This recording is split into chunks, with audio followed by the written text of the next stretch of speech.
ठीक है भाई, आज हम लोग पढ़ेंगे फाइलम पोरीफेरा, किंगडम एनिमलिया का पहला फाइलम। और हम तुम्हें बताते हैं कि प्रत्येक नाम का कोई मतलब होता है। जैसे पोरीफेरा, तो पोर्स माने होता है छिद्र और फोरा माने होता है धारण करना, अर्थात इनके शरीर में हम तमाम तुम्हें माइन्यूट पोर्स दिखाएंगे, छिद्र दिखाएंगे। जैसे आर्थ्रोपोडा, तो तुम जानते हो आर्थ्रस माने ज्वाइंट, पोडिया माने लेग, अर्थात उनमें ज्वाइंटेड अपेंडेजेज होते हैं। तो इसीलिए पोरीफेरा का मतलब हुआ कि पोर्स को धारण करने वाले एनिमल्स, अर्थात पोर्स बियरिंग एनिमल्स। ठीक, ये पोरीफेरा का मतलब होता है। चलो भाई देखें जरा इनका इंट्रोडक्शन कि पोरीफेरंस होते क्या हैं। एक एक करके सब कुछ हम डिटेल में पढ़ेंगे। सबसे पहले बताने जा रहे हैं इनका इंट्रोडक्शन।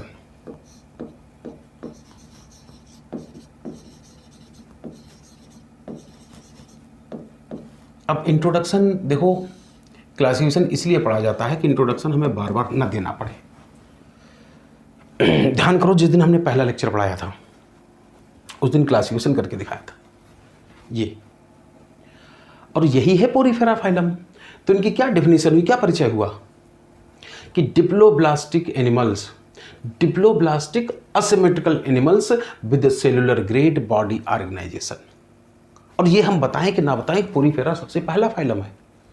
एनिमल के नाम पर मोस्ट प्रिमिटिव एनिमल होंगे ये, तो इसलिए हम तुम्हें बताने जा रहे हैं कि इनके लिए कहा जाता है कि दीज आर मोस्ट प्रिमिटिव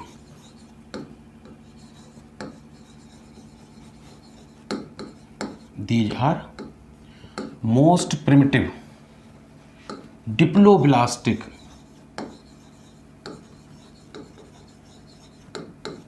है ना, asymmetrical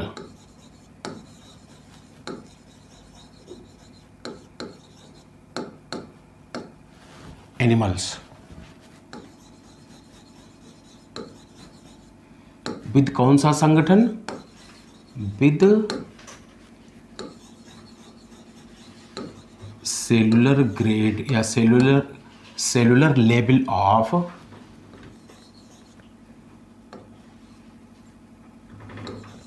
body organisation.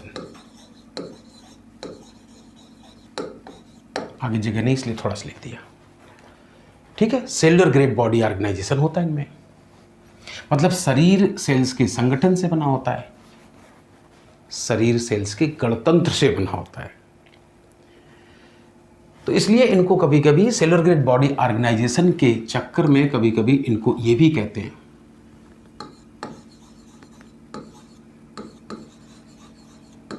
Hence called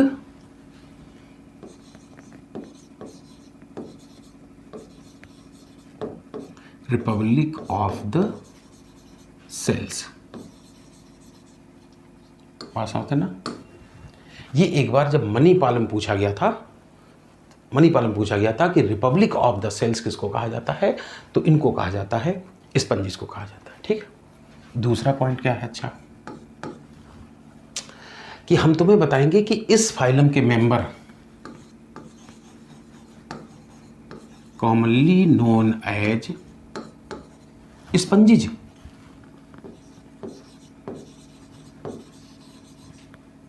इनको कॉमनली स्पंजिज कहते हैं। क्यों कहते भाई स्पंजिज? तो कभी अगर कहीं मोटरसाइकिल खड़ी हो तो उसकी सीट फाड़ के अंदर से पीला पीला कुछ निकालना, स्पंज निकलेगा, और उसको सिकोड़ के पानी भरी बाल्टी में डाल दोगे तो देखोगे कि स्पंज पानी सोख लेगा। हल्के हाथों से निकालोगे, पानी भरा भी रहेगा, स्क्वीज करोगे फिर से बाहर आ जाएगा। बिल्कुल मोटरसाइकिल के स्पंज की तरह इनमें भी लिक्विड को एब्जॉर्ब और होल्ड करने की क्षमता होती है, इसलिए इनको भी स्पंज कहा जाता है। स्टडी को क्या कहते हैं, और इनकी स्टडी को कहते हैं पैराजूलॉजी। क्या कहते हैं, पैराजूलॉजी। और बायोलॉजी में जहां पैरा शब्द लग जाए इसका मतलब होता है पैरेलल। पैराजूलॉजी मतलब पैरेलल टू जून। मतलब क्या हुआ, देखो एनिमल्स जो होते हैं उनमें एक बड़ी खास बात होती है कि लोकोमोशन की क्षमता होती है, चलने फिरने की क्षमता होती है। और ये जो स्पंजेस थे ये पानी में किसी सबस्ट्रेटम से, किसी आधार से हमेशा चिपके रहते थे। जैसे एक मान लो बना के दिखा दें, ऐसे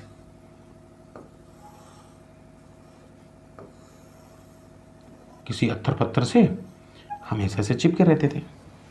तो समझ में नहीं आ रहा था कि ये एनिमल है कि प्लांट।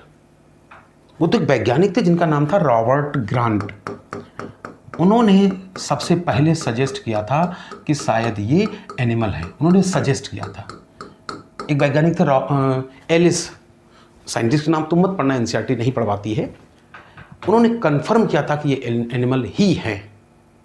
एलिस ने क्या देखा कि इनके शरीर से लगातार पानी की धारा बाहर आती है, लगातार। ऐसा लगता है हमारी तरह जैसे कुल्ला करते हैं। तो इस तरह से हमने तुमसे कहा कि शुरुआत में नहीं समझ पा रहे थे जब एनिमल हैं तो इनको एनिमल जैसा माना जाता था, अर्थात पैरेलल टू जून माना जाता था, इसलिए स्टडी को कहते हैं पैराजूलॉजी। लेकिन एलिस ने कंफर्म किया था ये एनिमल ही हैं। तो ये बात है इनकी इंट्रोडक्शन। चलो अच्छा देखें इनका शरीर कैसा होता है। शरीर पढ़ाएं इससे पहले थोड़ा सा दो शब्द बताते हैं इनके हैबिटेट के बारे में, अर्थात निवास स्थान कहाँ पाए जाते हैं ये।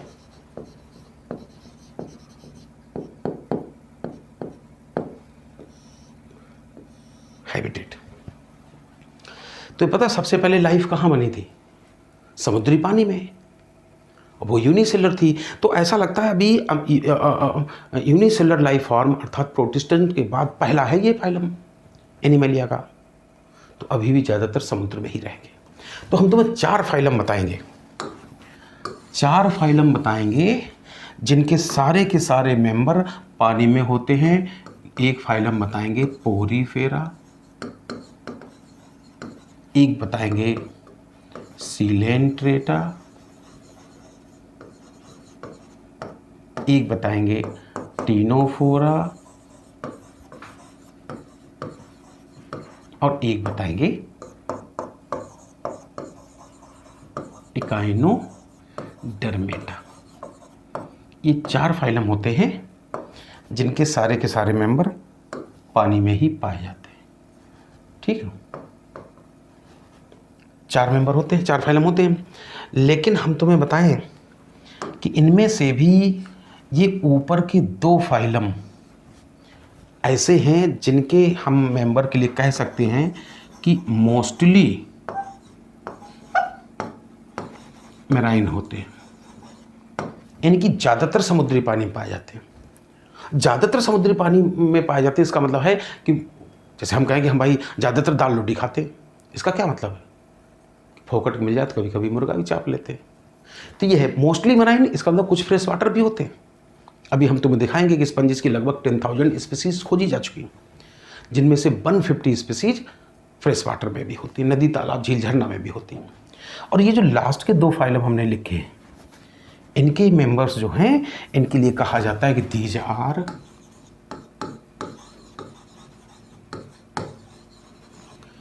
एक्सक्लूसिवली मैराइन, अर्थात इनके सारे के सारे मेंबर केवल और केवल समुद्री पानी में ही पाए जाते हैं, 100% मैराइन होते हैं।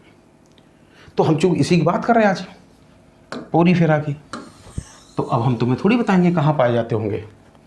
समुद्री पानी में पाए जाते हैं, इसलिए यहाँ पर हम लिखेंगे हैबिटेट में कि ऑल आर एक्वेटिक। सारे पानी में तो होते हैं, जमीन पर कोई नहीं पाया जाता है। All are aquatic. हाँ, मोस्टली जरूर बताया था अभी ऐसे, ठीक ना। इसलिए हैबिटेट के बाद हम तुम्हें बताएंगे इनकी बॉडी स्ट्रक्चर के बारे में। बॉडी स्ट्रक्चर कैसी होती शरीर। तो बॉडी स्ट्रक्चर के बारे में बात करें, ठीक। तो अभी हम तुम्हें दिखाएंगे, जैसा कि हम लोग पढ़ चुके हैं कि बोला था कि शरीर कैसा होता है। अरे शरीर बताया था कैसा होता है,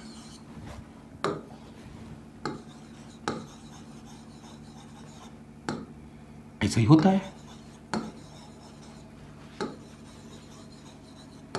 असिमेट्रिकल डिप्लोब्लास्टिक बताया था ना। तो ज़्यादातर स्पंज असिमेट्रिकल होते हैं, लेकिन जिस स्पंज पर हम आधारित पढ़ाएंगे उसका नाम है ल्यूकोसोलेनिया, और बताएंगे कि उसमें ज़रूर रेडियली सिमेट्रिकल होती है, रेडियल सिमेट्री होती है। ठीक है, चलो एक ल्यूकोसोलेनिया बना के देख लें क्या। ल्यूकोसोलेनिया को बना के दिखाएं तुम्हें। यही है, पानी में पाया जाता, चलो हम पानी में बना दे रहे हैं।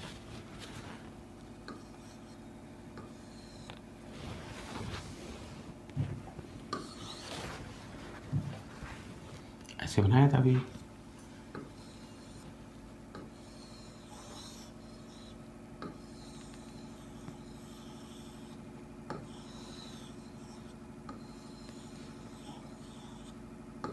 ठीक, अभी थोड़ी देर में बोल चुके हैं वैसे कि डायग्राम देखकर बताओ हमने एक ल्यूकोसोलेनिया बनाया कि तीन तीन।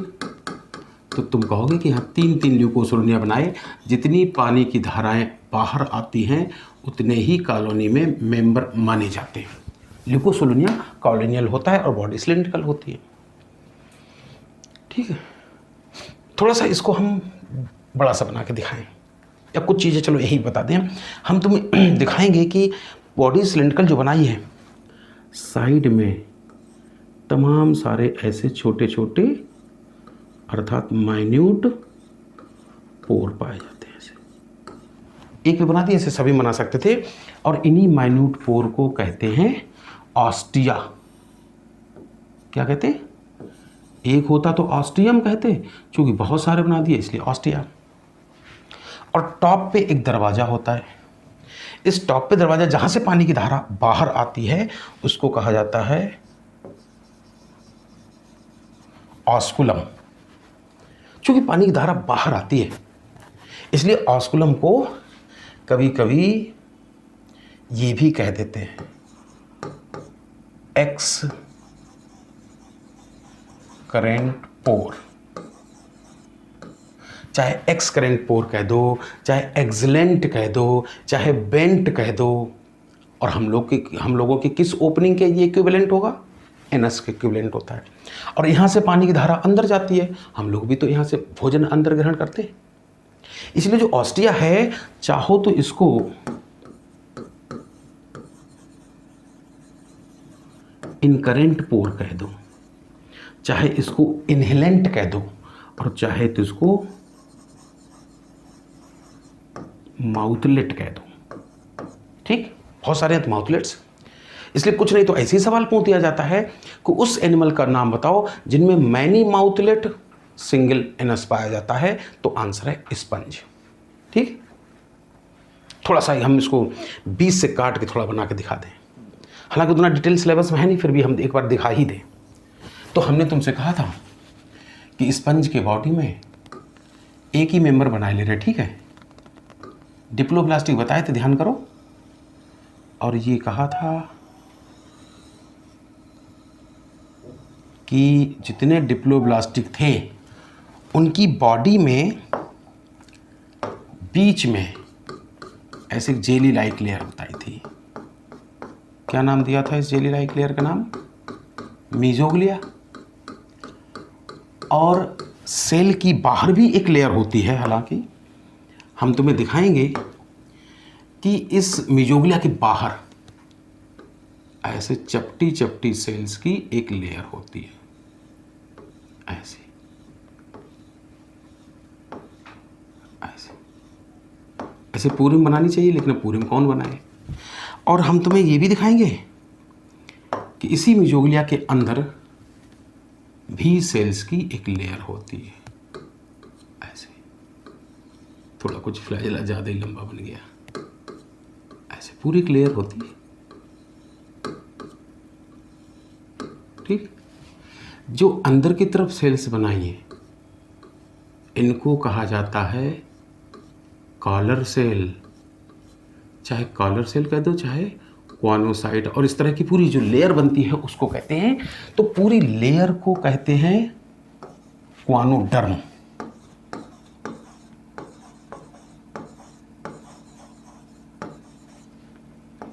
और बनाने वाली एक सेल को कहते हैं क्वानोसाइट या कॉलर सेल।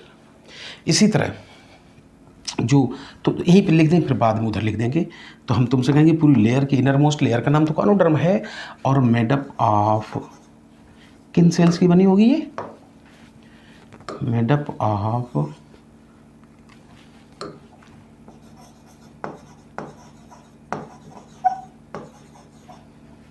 क्वानोसाइट, चाहे क्वानोसाइट या दूसरा नाम क्या था, कॉलर सेल। कॉलर सेल इसलिए कहा कि इनके फ्लैजलम के बेस पर हमारी शर्ट की तरह ऐसे चारों तरफ से कॉलर होता है, और जो ये वाली लेयर होती है ये आउटर लेयर है, नाम होता है पिनाइकोडर्म। क्या नाम है आउटर लेयर का नाम? पिनाइकोडर्म। और पूछा जाए कि ये पिनाइकोडर्म किन सेल्स की बनी होती है, तो हम तुमसे यही कह सकते हैं कि इसको बनाने वाली एक सेल को कहते हैं पिनाइकोसाइट, अर्थात मेडअप ऑफ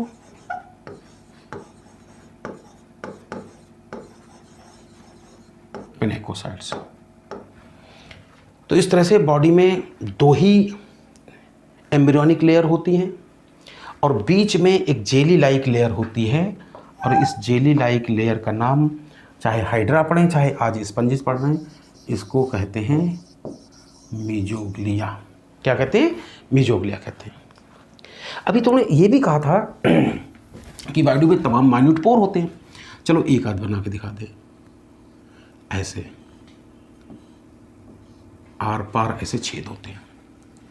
ये जो पोर होते हैं, जिनको अभी हमने थोड़ी देर पहले ऑस्टिया कहा था, ठीक, ये एक सेल का बना होता है। जैसे तुमने अगर रुद्राक्ष वाली माला देखी हो तो क्या होता है, रुद्राक्ष एक ही होता है, उसी में आर पार छेद होता ना। तो ऐसे ही यहाँ पर ये ऐसे मान लेना कि ये यहाँ से लेकर यहाँ तक है तो एक ही सेल, लेकिन हमने बीच से काट के दिखा दी, इसलिए तुम्हें आर पार एक सुरंग टाइप की दिखाई दे रही। पोर बनाने वाली इस सेल को कहते हैं पोरोसाइट। क्या कहते हैं? पोरोसाइट। माना कि देखो एनसीईआरटी में है नहीं इसका नाम, लेकिन ऐसा होता ना कि एक दो शब्द ज़्यादा पढ़ लोगे तो पेट नहीं खराब हो जाएगा, ठीक रहता है। क्योंकि हम तुम्हें बताएंगे कि इसी पोरोसाइट की दम पे ये अपने ऑस्टिया के डायमीटर को कम ज़्यादा कर सकता है। तो इस तरह से तमाम होंगे, हमने एक ऑस्टिया बना के दिखाया। बीच में जो बॉडी कैविटी है इसको कहा जाता है स्पंजोसील। क्या कहते हैं? चाहे स्पंजोसील कह दो, और पैराजोलॉजी से याद रहेगा, चाहे इसको पैरागैस्ट्रिक कैविटी कह दो। स्पंजोसील या पैरागैस्ट्रिक कैविटी। और टॉप पर जो ये दरवाज़ा बनाया था बड़ा सा, इसका नाम तो बता ही था, आस्कुलम या एक्सकरेंट पोर, एक्सलेंट बेंट, हमारे एनस के इक्विवेलेंट ना। तो इस तरह से स्पंज बॉडी होती है। हालांकि ज़रूरत नहीं, तुम्हें कठिन लगेगा, कहो तो बता दें कि एम्ब्रियोनिक तो दो ही लेयर होती हैं, पिनाइकोडर्म और क्वानोडर्म। यही सेल्स कभी कभी डिटैच हो जाती हैं और इस बीच में जेली में आ जाती हैं, और ये अमीबा की तरह स्यूडोपोडिया बना के पूरी जेली में इधर उधर वेंडरिंग करती रहती हैं, विचरण करती रहती हैं। अमीबा की तरह स्यूडोपोडिया बना के चलने के चक्कर में हम तुम्हें बताएंगे कि इन सेल्स को कह देते हैं अमीबोसाइट्स।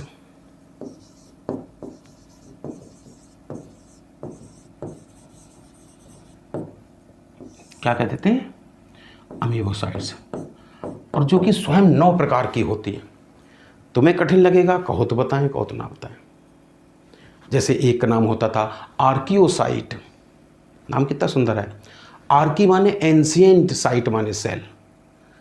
जो एक पहली सेल लिखेंगे उसका नाम था आर्कियोसाइट। उसका नाम बताता है कि हम स्पंज बॉडी की सबसे प्राचीन सेल है। जैसे हम तुमसे पूछे हमारे जीवन की सबसे प्राचीन सेल कौन है, तो कहो जाइगोट। और जाइगोट में क्या खास बात होती है, उसमें बार बार सेल डिवीजन की क्षमता होती है। जो सेल बनती है वो कभी कोई आरबीसी में, कोई डब्ल्यूबीसी में, कोई मसल सेल में, कोई बोन हड्डी की सेल में बदल जाती होंगी। अर्थात एम्ब्रियोनिक सेल में सेल डिवीजन और डिफरेंशिएशन की क्षमता होती है। तो हम कह सकते हैं कि आर्कियोसाइट में आज भी हमारे जाइगोट की तरह, हमारे एम्ब्रियो की तरह वही लक्षण संरक्षित है, इसलिए इनको एम्ब्रियोनिक रिजर्व सेल मानते हैं। और जैसे एक जाइगोट से पूरा शरीर बन जाता है, बताते हैं एक आर्कियोसाइट से इंटायर स्पंज बॉडी बन जाती है, मतलब इनमें टोटीपोटेंसी पाई जाती है। ऐसी तमाम सेल्स होती थी, जरूरत नहीं है। एक होता है ट्रोफोसाइट, ट्रॉफिक शब्द न्यूट्रिशंस होता है, ऑटोट्रॉफ, हेट्रोट्रॉफ। तो ये जो ट्रोफोसाइट हैं जरूर ये फूड का डाइजेशन करती हैं। इसी तरह एक सेल होती है फिसोसाइट, ऐसा लगता है अपने पेट में ठूस ठूस के भोजन भर लेती होंगी, अर्थात इनका काम होता था स्टोरेज ऑफ फूड का। इसी तरह की एक प्रकार की सेल है क्रोमोसाइट, क्रोमा माने पिगमेंट होता है, कलर होता है, भाई ल्यूकोप्लास्ट, क्रोमोप्लास्ट। तो ये जो सेल्स क्रोमोसाइट होती थी, इनमें किसी एक्सक्रीटरी सब्सटेंस के ग्रेन्यूल्स माने जाते हैं। देखो ये 9 प्रकार के अमीबोसाइट जो बोल रहे हैं, जरूरी नहीं तुम इनको पढ़ो, एनसीईआरटी में कोई इनका जिक्र नहीं है, और सुन लोगे तो बहुत दिक्कत भी नहीं। इसी तरह एक प्रकार की सेल होती हैं जिनका नाम है मान लो मायोसाइट। अब मायोलॉजी माने स्टडी ऑफ मसल्स होता है, मसल का खास बात होता है कॉन्ट्रैक्शन और रिलैक्सेशन करना, तो इनमें कॉन्ट्रैक्शन रिलैक्सेशन होता होगा। हालांकि ये मायोसाइट सबसे ज़्यादा यहाँ पर पाई जाती हैं, ऑस्कुलम के इर्द गिर्द पाई जाती है ना, बिल्कुल हमारे माउथ की तरह। जब तुम डॉक्टर बनोगे, यहाँ से डिसेक्शन करोगे, स्किन हटाओगे, तो तुम्हें देखने को मिलेगा कि यहाँ पर भी ऐसी सर्कुलर मसल्स होती हैं जिसके मदद से हम अपने माउथ के डायमीटर को ऐसे कम ज़्यादा कर सकते हैं। तो दोनों सवाल हैं, ऑस्कुलम के डायमीटर को कैसे कम ज़्यादा करेगा, मायोसाइट की मदद से ऑस्टिया के डायमीटर को कम ज़्यादा कैसे करेगा, पोरोसाइट की मदद से ना, तो मायोसाइट भी होती है। इसी तरह फिर एक सेल्स होती है कोलिनसाइट, नाम बताता है कि वो जेली में कोलेजन फाइबर सिक्रीट करती होंगी जिससे जेली में थोड़ी मजबूती आ जाए। इसी तरह एक होती है स्क्लीरोब्लास्ट, स्पंज के बॉडी में हम तुम्हें दिखाएंगे कहीं कहीं पर ऐसे कांटे धसे होते हैं ये, और इन्हीं को कहते हैं स्पिक्यूल्स, जो कि इंडोस्केलेटन का काम करती हैं, जैसे हमारी बोन्स होती हैं। हालांकि ये दिखती बाहर से फिर भी मानी तो इंडोस्केलेटन ही जाती है, ठीक है ना, ऐसे। तो इस तरह से जो स्क्लीरोब्लास्ट है वो स्पिक्यूल्स सिक्रीट करती हैं। इसी तरह ग्लैंड सेल म्यूकस सिक्रीट करती हैं। सेक्स सेल ब्रीडिंग सीजन में मेल और फीमेल गैमीट बनाती हैं। तो इस तरह से होता है पूरा स्पंज की बॉडी। बात समझते ना। तो हम तुम्हें अभी इतना ही बताएंगे, फिर से बोलो। स्पंज बॉडी जब बना के दिखाई तो कैसी बताई, डिप्लोप्लास्टिक। एक्टोडर्म से क्या बन गया, भविष्य की पिनेकोडर्म। इंडोडर्म से क्या बन गया, भविष्य की क्वानोडर्म। बॉडी कैविटी को क्या बोला, स्पंजोसील या पैरागैस्ट्रिक कैविटी। बॉडी में माइन्यूट पोर, ऑस्टिया या इनकरेंट पोर्स। फ्लैजला किस पे होते हैं, क्वानोसाइट पर। तो जब ये फ्लैजा ऐसे बाहर की तरफ फड़फड़ाते तो यहाँ से भरा हुआ पानी ऐसे बाहर निकल जाता है और इस वैक्यूम को भरने के लिए बाहर से पानी आ जाता है। ऑस्टिया, स्पंजोसील, ऑस्कुलम मिला के जो कुछ बनता है उसी को कैनाल सिस्टम या वाटर ट्रांसपोर्ट सिस्टम कहते हैं। बात समझते ना, बहुत जरूरी है इनके जीवन के लिए वाटर ट्रांसपोर्ट सिस्टम, अभी बताएंगे थोड़ी देर में। तो इस तरह से स्पंज को हमने एक बना के दिखाया, उसकी बॉडी के बारे में बताया। तो अब हम तुम्हें ये नहीं बताएंगे कि बॉडी कैविटी को क्या कहते हैं।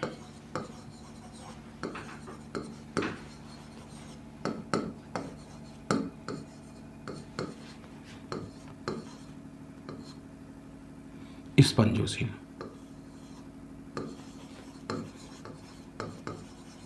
या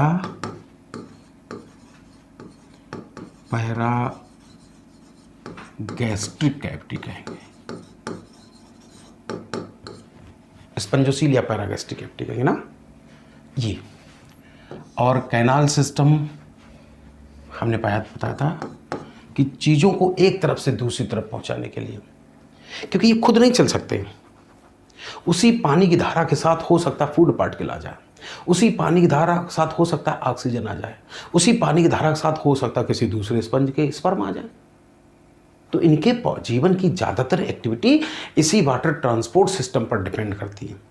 कभी कभी कैनाल सिस्टम को लाइफ लाइन ऑफ स्पंजिस कहते हैं, ठीक है ना। तो हमने तुमसे कहा था इनमें बॉडी में कैनाल सिस्टम पाया जाता है। कैनाल सिस्टम यानी कि वाटर ट्रांसपोर्ट सिस्टम। होश में रहना भाई, जब हम तुम्हें इकाइनोडर्मेटा फाइलम पढ़ाएंगे तो वहां पर इस्तेमाल करेंगे शब्द वाटर वैस्कुलर सिस्टम और यहां पर बोला जाता है वाटर ट्रांसपोर्ट सिस्टम। तो इस तरह से बॉडी स्ट्रक्चर हमने तो बताया कि मोस्टली असिमेट्रिकल होते हैं, ठीक। इसके बाद हम लोग बॉडी के बाद एक एक करके उनकी पूरी फिजियोलॉजी पढ़ेंगे। सबसे पहले क्या हेडिंग पढ़नी चाहिए तो भूल गए, तो जरा ह्यूमन रिप्रोडक्शन याद करो। सबसे पहला चैप्टर पढ़ते थे डाइजेशन एंड एब्जॉर्प्शन। तो सबसे पहले हम इनकी डाइजेस्टिव सिस्टम की बात करेंगे।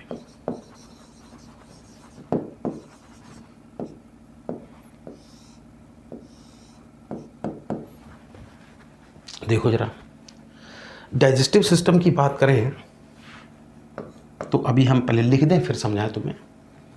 कहेंगे डाइजेशन इज ऐसा,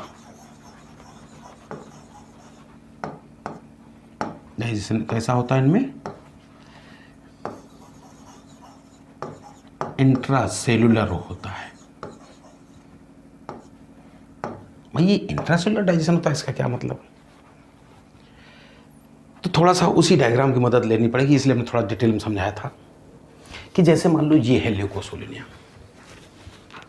पानी में है और हम थोड़ा एक ही मेंबर बना ले रहे, ठीक है, थोड़ा बड़ा भी बना ले रहे जिससे हमें दिखाने में कुछ आसानी हो जाए।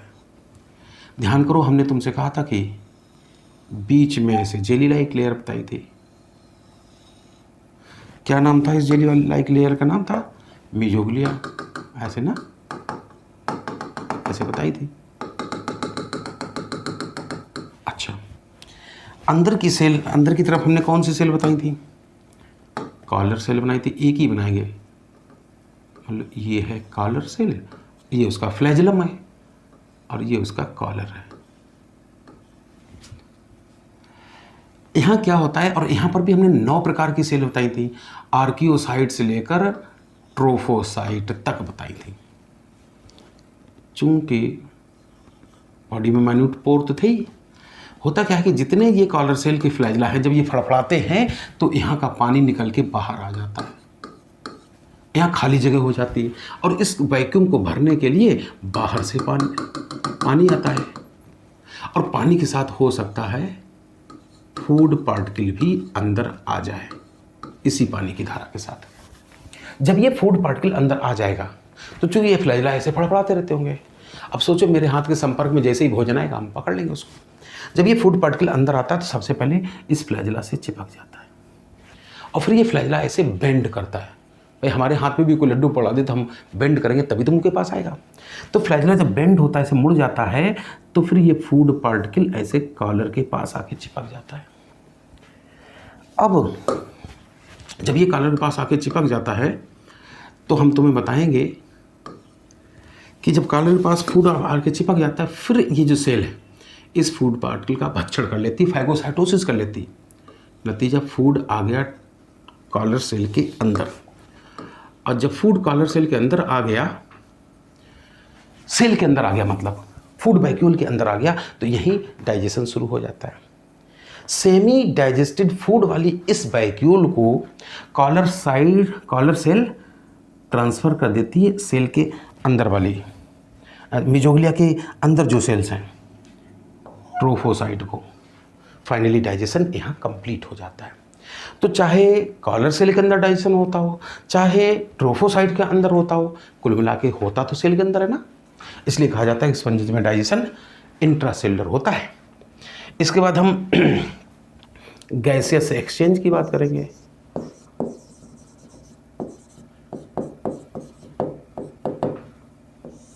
अगर गैसियस एक्सचेंज की बात करें, नहीं breathing and exchange of gases वाले की, तो देखो हम तुम्हें बताए थे कि अमीबा तो मान लो पानी में रहता था और सिंगल सेल का बना था। ये था मान लो अमीबा, तो तो इसको क्या प्यास लगेगी, लोटा बाल्टी गिलास थोड़ी चाहिए। डायरेक्ट पानी अंदर, डायरेक्ट भोजन अंदर, डायरेक्ट पानी में घुली हुई ऑक्सीजन अंदर, डायरेक्ट पानी में घुली हुई कार्बन डाइऑक्साइड बाहर, डायरेक्ट पानी में घुली हुई नाइट्रोजनस गैस अर्थात अमोनिया बाहर। तो यहाँ तो सिंगल सेल की बॉडी थी, लेकिन स्पंजेस की बॉडी में बहुत सारे सेल्स होती हैं। बाहर भी सेल्स की लेयर बताई थी, पिनेकोडर्म, अंदर भी सेल्स की लेयर थी, क्वानोडर्म। पता है, फिर भी कहा जाता है कि चाहे आउटर सरफेस की सेल हो चाहे इनर सरफेस की, ये जो सेल्स होती हैं ये डायरेक्ट अपने इन्वायरमेंट के अर्थात पानी के संपर्क में होती हैं। नतीजा पानी में घुली हुई ऑक्सीजन को डायरेक्ट ले सकती हैं और कार्बन डाइऑक्साइड को बाहर छोड़ सकती हैं। इसलिए कुछ स्पंज भले मछलियों से भी बड़े हो सकते हैं, लेकिन इनमें भगवान ने गैसेस एक्सचेंज करने के लिए हमारी तरह लंग्स या मछलियों की तरह गिल्स नहीं बनाए। नाइट्रोजनस वेस्ट को बाहर निकालने के लिए हमारी तरह किडनी नहीं बनाए। डायरेक्ट सिंपल डिफ्यूजन द्वारा इंटायर बॉडी सरफेस से ये gases exchange as well as excretion कर लेते हैं। तो गैसेस एक्सचेंज हम कैसे बताएंगे? इंटायर बॉडी सरफेस से। ठीक है, bye simple diffusion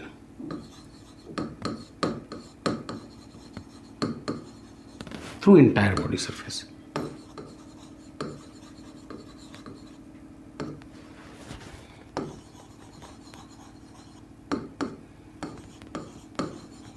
body surface कोई स्पेशल गैसेस एक्सचेंज करने के लिए स्ट्रक्चर नहीं पाई जाती। बिल्कुल यही बात है एक्सक्रीशन में भी,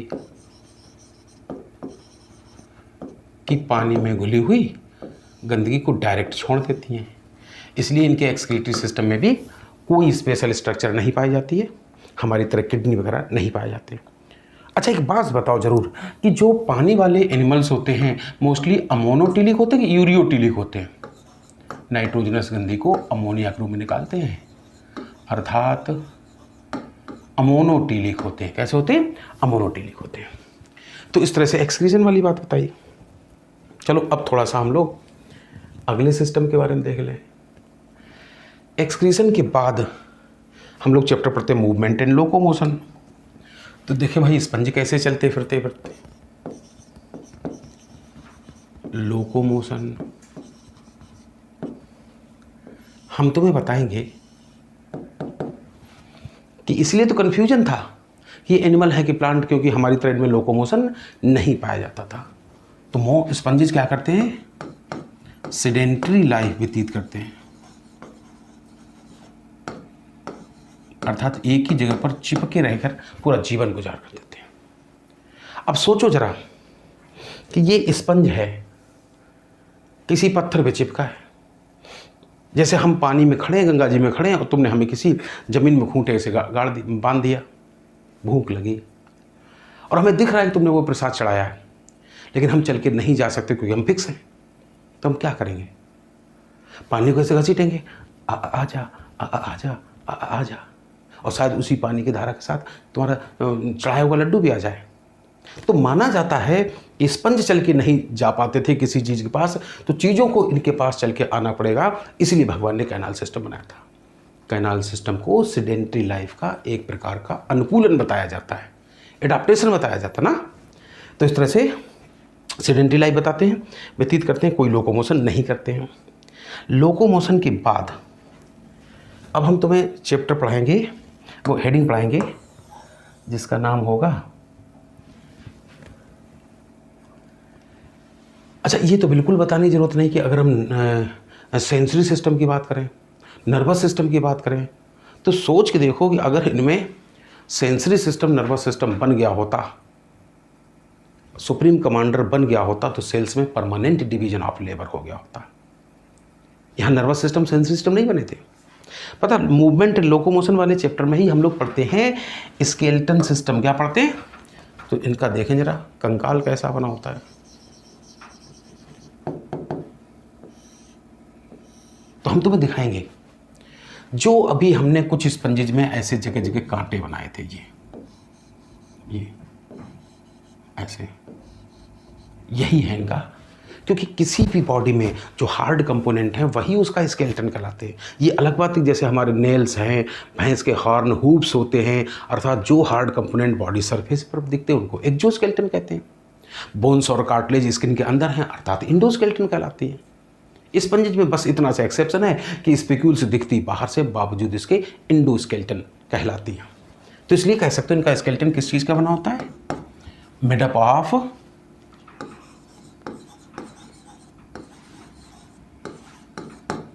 स्पिक्यूल्स, या तो स्पिक्यूल्स का बना होता है। और अभी थोड़ा सा हम क्लासिफिकेशन बस ऐसी बना पढ़ा के दिखाएंगे तो कुछ चीज़ें उससे ज़्यादा आसानी से याद हो जाएंगी। स्पिक्यूल्स का बना होता है, या कह सकते हो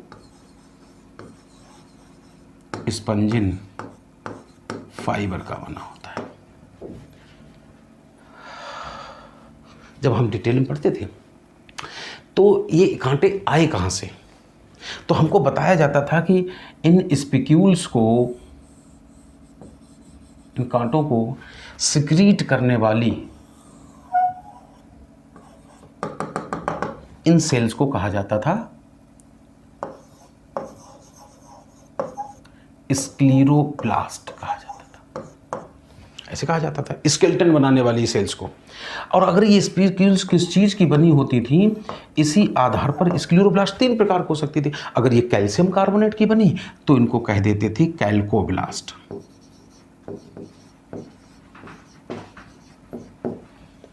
अगर सिलिका की बनी तो कह देते थे सिलिकोब्लास्ट,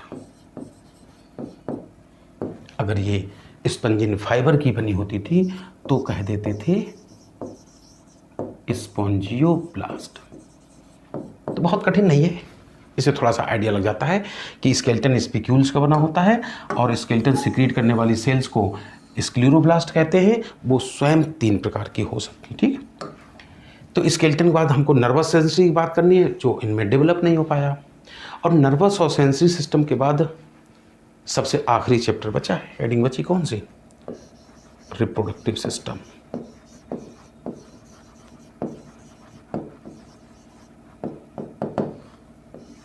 देखो भाई, ये पहला फाइलम है और हम तुमसे बताते हैं जैसे जैसे हम लोअर से हायर एनिमल की तरफ बढ़ते हैं, असेक्सुअल रिप्रोडक्शन का चांस घटता है, सेक्सुअल का बढ़ता है। लेकिन ये तो पहला फाइलम है, तो यहाँ से हम तुम्हें बताएंगे कि इनमें दोनों तरह का रिप्रोडक्शन होता है, both asexual as well as sexual, दोनों तरह का रिप्रोडक्शन होता है।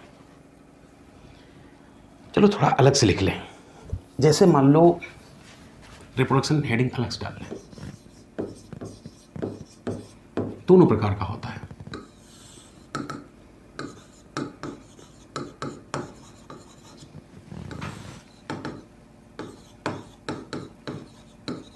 सेक्सुअल, असेक्सुअल रिप्रोडक्शन में क्या होता है कि मान लो कोई ये स्पंज है, एक ही मेंबर बना ले रहे, ठीक, किसी पत्थर से चिपका है मान लो, और कहा जाता है कि इस स्पंज को चाकू से काट दें तो कटे हुए प्रत्येक टुकड़े से नया स्पंज बन जाएगा। अच्छा एक बात बताएं, अभी हमने बॉडी में एक ऐसी सेल बताई थी जो हमारे जाइगोट के इक्विवेलेंट है,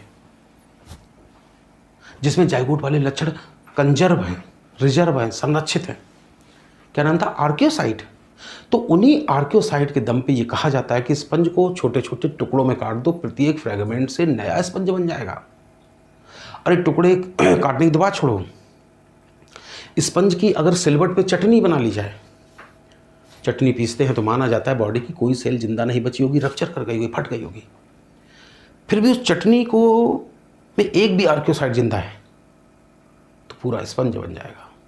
और चटनी के बाद छोड़ो, चटनी को छन्नी से छान भी लो और उस फिल्ट्रेट में अगर एक भी सेल जिंदा बच गई, आर्कियोसाइट जिंदा बच गई, तो वो बार बार डिवाइड करके नए स्पंज को बना लेगी। इतनी उसमें रीजनरेशन पावर होती है। तो इस तरह से प्रत्येक बॉडी फ्रेगमेंट से नया स्पंज बन जाएगा, अर्थात हम कह सकते हैं असेक्सुअल रिप्रोडक्शन होता है बाई फ्रेगमेंटेशन।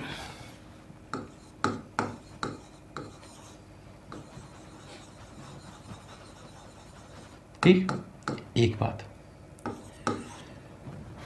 दूसरी बात बताएं, जिस वाटर बॉडी में है ये सूख सकता है, और अगर वाटर सूख गया तो उसके अंदर एनिमल भी सूख जाएगा।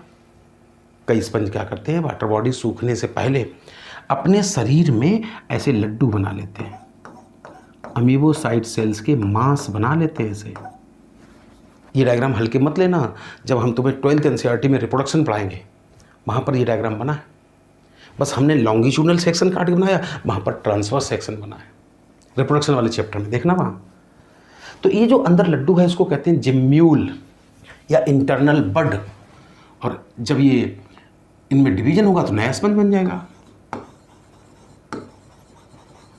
तो जिमुलेशन द्वारा हो सकता है। ठीक, सेक्सुअल रिप्रोडक्शन में ये कहा जाता है कि मोस्ट स्पंजेस जो होते हैं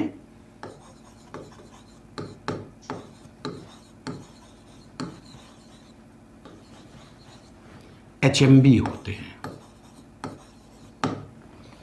HMB, एच माने हर्मैफ्रोडाइट, या उसी का दूसरा नाम मोनोइसियस, या उसी का तीसरा नाम बाइसेक्सुअल।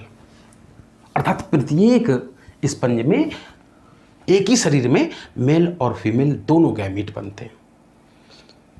जो अभी हमने 9 प्रकार का अमीबोसाइट बनाई थी, उन्हीं में क्या होता है, एक सेल से बताई थी सेक्स सेल, ब्रीडिंग सीजन में उन्हीं से स्पर्म और ओवा बनते हैं। और तो इस तरह से होती है कहानी। लेकिन जब हम तुम्हें बताएंगे कि जब सेक्स सेल बनती है, थोड़ा सा एक बना ही ले अच्छा डायग्राम, मान लो ये है स्पंज। ठीक, थोड़ी देर के लिए ऐसे तो बाइसेक्सुअल हैं, प्रत्येक के अंदर मेल और फीमेल गैमेट दोनों बनते हैं, लेकिन समझाने की सुविधा के लिए हम 2 अलग अलग बनाए ले रहे हैं। और थोड़ी देर के लिए मान लेना ये जो काला कलूटा बना लिया इसको मेल मान लेना, और ये जो लिपस्टिक लगा के बना ली इसको फीमेल मान लेना। ऐसे तो बाइसेक्सुअल है भाई, कंफ्यूज मत हो ना। और यही है, ये हमने जेली लाइक मीजोग्लिया बताई थी। तो होता क्या है, कौन सी सेल बताई थी जो टोटीपोटेंट होती है, आर्क्योसाइट। तो उन्हीं आर्क्योसाइट से बनती सेक्स सेल, और सेक्स सेल से बनता है एग, और वो यही इसी में धसा रहता है। इसी में सेक्स सेल से बनते हैं स्पर्म, मतलब मेल गैमीट, और वो मेल गैमीट ऐसे होते होते इसके शरीर में आएंगे, कैनाल सिस्टम से अंदर आएंगे, अंदर आने के बाद यहाँ फ्यूजन करेंगे। तो कुल मिला के जो fusion of male and female gamete होता है वो बाहर होता है कि शरीर के अंदर होता है? शरीर के अंदर होता है। इसलिए हम तुमसे कहेंगे पहली बात कि सेक्सुअल रिप्रोडक्शन की बात करें तो HMB होते हैं, अर्थात स्पंजेज आर HMB, हर्मैफ्रोडाइट, मोनोइसियस, या कह दो बाइसेक्सुअल। या बाइसेक्सुअल मतलब हुआ, कह सकते हो सेक्स आर नॉट सेपरेट। ऐसा नहीं होता कि मेल अलग हो फीमेल अलग हो, हम तो ऐसे समझाने के लिए मदद ले ली। ठीक है, और फर्टिलाइजेशन कैसा दिख रहा है तुम्हें? अभी हमने जो समझाया, फर्टिलाइजेशन होता है इंटरनल। ठीक, अच्छा एक बात होता है, तो फिर यहीं जाइगोट बनेगा, एम्ब्रियोनिक डेवलपमेंट होगा, मारुला, ब्लास्टुला, गैस्टुला बनेगी।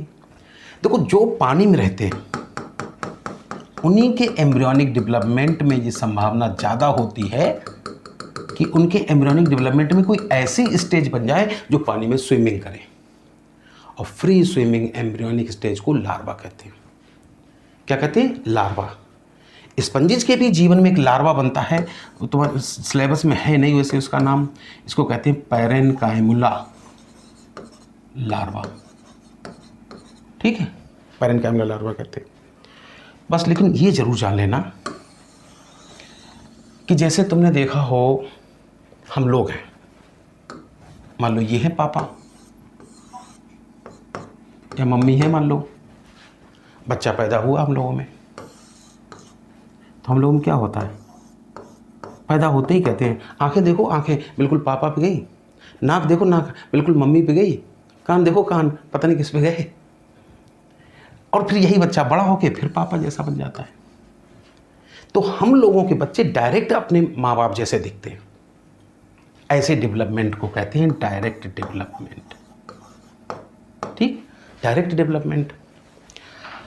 लेकिन अगर तुमने कभी फ्रॉग को देखा हो, ठीक, मान लो क्या हुआ फ्रॉग में, यह है मान लो थोड़ी देर के लिए मेढकी,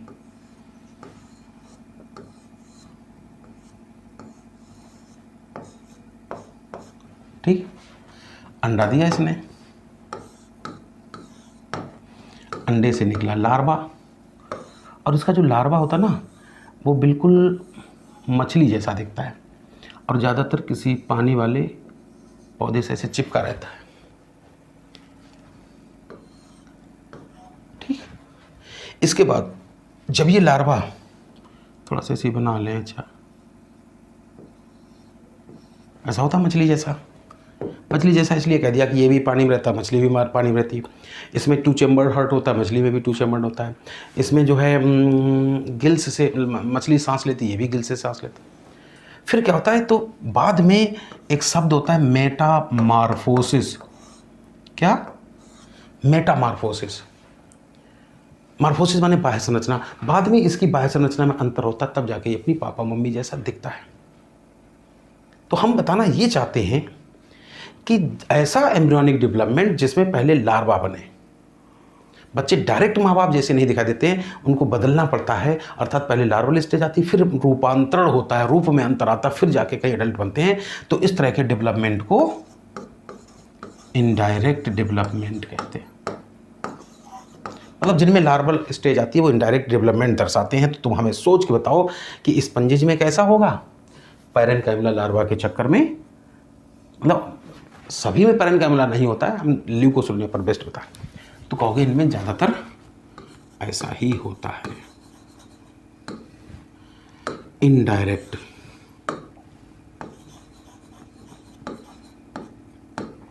डेवलपमेंट होता है। ठीक है, अच्छा चलो, किसी को एक आध एग्जाम्पल पता है स्पंजिज के? तो एक तो हमने अभी ल्यूकोसोलेनिया बताया था,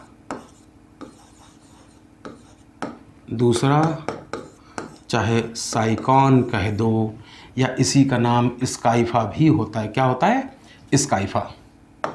इसी तरह स्पंजिज में एक शब्द होता है यू स्पंजिया। यू माने ट्रू, स्पंज माने स्पंज। ये कहता है कि हम ही एक ऐसे स्पंज हैं जिससे रगड़ रगड़ के स्नान कर सकते हो, इसको बाथ स्पंज कहते हैं। ऐसा ही एक एग्जाम्पल है स्पॉन्जिला। कहा था ना हमने कि ज़्यादातर स्पंज समुद्र में होते हैं, कुछ नदी तालाब में होते हैं, अर्थात कुछ फ्रेश वाटर होते हैं। तो ऐसा ही ये एक है एग्जाम्पल, फ्रेश वाटर स्पंज। इसको क्या कहा था? Bath sponge. ठीक, ऐसे होता था। इसको स्काइफा या साइकॉन या अर्न स्पंज कहते हैं। तो इस तरह से ऐसे तो ये पूरा चैप्टर ख़त्म हो गया। लेकिन अब जो हम तुम्हें थोड़ा सा बताना चाहते हैं वो तुम्हें ठीक लगे तो पढ़ना, या ना ठीक लगे तो मत पढ़ना। वैसे तुम्हें कठिन लगेगा, क्लासिफिकेशन कहो तो बताए नहीं छोड़ें। जब हम पढ़ते थे ना तो हमको 3 क्लास में बांटा जाता था, कैल्सी स्पंजी, हाइलोस्पंजी, डिमोस्पंजी। छोड़ो, तुम्हें कठिन लगेगा। फिर कैनाल सिस्टम बताते, ascon type, sycon type, leucon type canal system. तुम अच्छा कुछ ना जानो तो इतना तो जान ही लो कि सिंपलेस्ट कैनाल सिस्टम होता है एस्कन टाइप। हमें 2 अलग से स्पंज और अच्छे लगते थे पढ़ने में, एक हाइलोनीमा, और हाइलस माने होता है ग्लास लाइक, नीमा माने होता है धागा।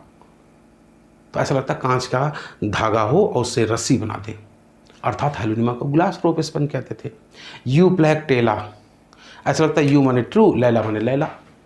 ये असली लैला को गिफ्ट के रूप में दिया जाता था। कहाँ? जापान में। शादी के टाइम इसको महंगे गिफ्ट के रूप में दिया जाता था, टुगेदर अनटू डेथ के रूप में, कि आप हस्बैंड वाइफ आखिरी सांस तक साथ साथ रहें।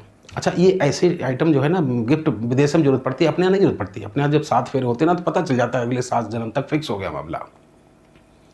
विदेश में जरूर पूछना पड़ता है, भाई साहब कौन सा अटेम्प्ट चल रहा है। तो इस तरह से एक तो जापान में दिया जाता है, टुगेदर अनटू डेथ के रूप में दिया जाता है। दिया क्यों जाता है, ज़्यादा कहानी चक्कर मत पड़ो। कोई श्रिम्प थी, वो अंदर मेल फीमेल ब्रीडिंग करने गई, अंदर दफन हो गई, तो लोग समझते हैं जिए साथ साथ मरे साथ साथ, इसलिए ऐसे दिया जाता है। अब ज़्यादा कहानी बता नहीं सकते। एक हमें क्लायोना और पढ़ाया जाता था। जब मोलस्का फाइल हम पढ़ाएंगे तो दिखाएंगे कि जो सीप होती है जिससे मोती प्राप्त होता है, उसके ऊपर कैल्शियम कार्बोनेट की कवरिंग को सेल कहते हैं, और ये क्लायोना में छेद कर देता है, जिससे अंदर डस्ट पार्टिकल फंस नहीं पाता और निकल आता। और डस्ट पार्टिकल नहीं फंसेगा तो उसके ऊपर मोती कैसे बनेगा। तो ये हार्मफुल स्पंज कहलाता था क्लायोना। फिलहाल तुम्हारे में इतना ही है, 2-4 शब्द जानना हो तो ठीक है, जान लेना। चैप्टर खत्म हो गया। अब हम लोग नेक्स्ट डे नया चैप्टर पढ़ेंगे।